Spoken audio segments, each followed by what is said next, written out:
तारक नाम सभी समय, बोलो सत्य ओम सिद्धाय नमः। जय सत्यम सिद्धाय नमः। जय सत्य ओम सिद्धाय नमः। गुरुजी आशीर्वाद। गुरुजी, एक भक्त का प्रश्न आया, महिला भक्त का प्रश्न है स्वप्न को लेकर। तो वो अपना स्वप्न का अर्थ जानना चाहती है वीडियो के माध्यम से।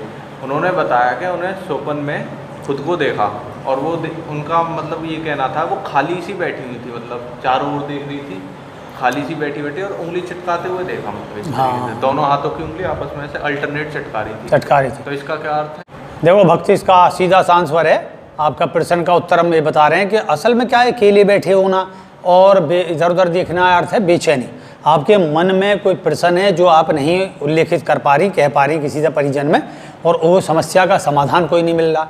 तो समस्या का समाधान क्या होता है? पंचतत्व। और ये वैसे भी ग्रह समझो एक तरीके से, तो भाई वैसे 9 ग्रह हैं, 10वें तो खुद आत्मा है। तो इसलिए क्या होता है कि हम परस्पर जो है वाम और उल्टा ऐसे करके किसी भी तरीके से, उसमें भाई मुद्राएं नहीं दिखती हैं, इस तरीके के चटकाने की दिखती हैं। तो उसका मतलब होता है कि हम अपनी बेचैनी को बार बार जाहिर कर रहे हैं और उसका समाधान हमें प्राप्त नहीं हो रहा। क्योंकि अगर इसके बाद में आपको समाधान दिखता कि शांति प्राप्त हो गई है तो समाधान प्राप्त हो जाता। तो उंगली चटकाने में भी कई प्रकार के होती हैं। जैसे हम बहुत से इस उंगली को चटकाते हैं बृहस्पति का, तो इससे वह होता है अपने पुत्र संबंधित, पुत्र है, शिक्षा से संबंधित है, या आपकी महत्वाकांक्षा है, पद प्रतिष्ठा है, इसको लेकर इससे संबंधित होता है। जो हमारा भाग हमारा संग नहीं दे रहा, तो हम भाग को संग ना करके ऐसे चटकाते रहेंगे इसे बार बार, तो हमारा भाग जो है ये बिगड़ा हुआ है, कार्य रुके हुए। और इस उंगली से होता है हमारे पति, और वैसे हमारा जो पुत्र है, वैसे सारा मतलब कुल में अगर एक ही पुत्र है उसके संबंधित, और पति हो गया, पिता हो गया, ससुर हो गया, ये सब इससे संबंधित है। और खासकर नौकरी पक्ष ज़्यादा है। सरकारी नौकरी हो, प्राइवेट नौकरी दूसरे नंबर पर आएगी, फिर जो सरकारी नौकरी तो उसमें प्रमोशन नहीं होना, विघ्न बांधा आया नहीं, ससुर को कोई परेशानी हो, अपने पिता को कोई परेशानी हो, या किसी प्रकार का जो है पति को परेशानी हो, या पति बात नहीं सुन रहा है हमारी, या पुत्र हमारी बात नहीं सुन रहा, तो हम इस वाली उंगली को वैसे भी नॉर्मली हम ऐसे करके चटकाते रहेंगे इस तरीके से। तो ये है। और कंकी उंगली होती है बुद्ध की, अर्थात मैं खुद समस्याग्रस्त हूँ, मुझे अपने ही प्रश्न का उत्तर अपनी बुद्धि में नहीं मिल रहा, या मेरी बुद्धि एक प्रकार से कुंद हो गई है, व्यापारिक स्थिति खराब हो गई है, फाइनेंशियल स्थिति खराब हो गई है, ये सब लेके तो ये आएगी इसका, समझे। और नर्वस सिस्टम वीक है, हमारे जो बुद्धि से संबंधित हैं चीज़ें, और गले में परेशानी रहती है, तो ये सब इससे संबंधित होता है। अब आता अंगूठा। अंगूठा होता हमारे आत्मा का और हमसे बड़े का, किसी श्रेष्ठ व्यक्ति का।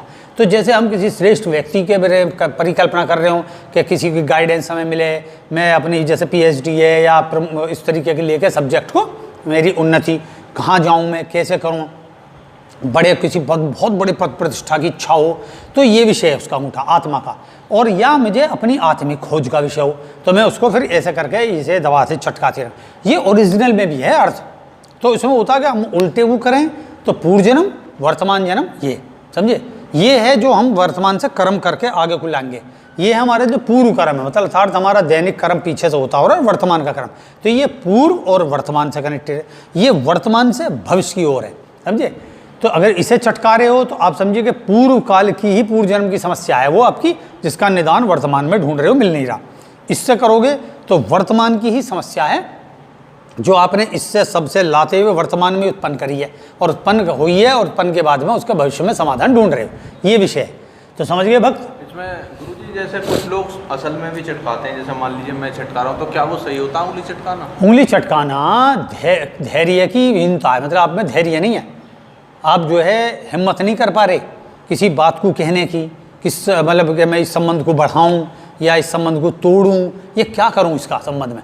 तो हम उस प्रकार से, किसी प्रकार से, चाहे हम यूँ करें, चाहे ऐसे करें, या ऐसे चटकाते रहें, ये सब चटकाना ओरिजिनलिटी में भी इसलिए नेगेटिव माना गया कि भैया शांति से बैठ, बेचैन दिख रहा तो उन्हें तुम देखोगे वैसे हाथ हिलाते रहेंगे, ये करते रहेंगे, इधर उधर देखते रहेंगे, हिलते रहेंगे, ये सब वही बेचैनी बढ़ के जब हमें बाहर कहीं नहीं दिखती है और बाहर हमारी रुकावट आने लगती है हाथ पैरों पे, तो लोग अंकुश लगाती हैं, हमें भी खुद होती है कि भाई अंकुश लगा रहे हैं, तो हम अंतर मन में उतर जाता है वो सब्जेक्ट, वही दिख रहा। तो समाधान इसका है, अपनी चीज़ को बारीकी से सोचें, उस पर फिर कैसे प्लानिंग करें जो भी मूल समस्या है, और समाधान आपको मिल जाएगा। आशीर्वाद करते हैं समस्या का समाधान प्राप्त हो। जय सत्यम सिद्धाय नमः।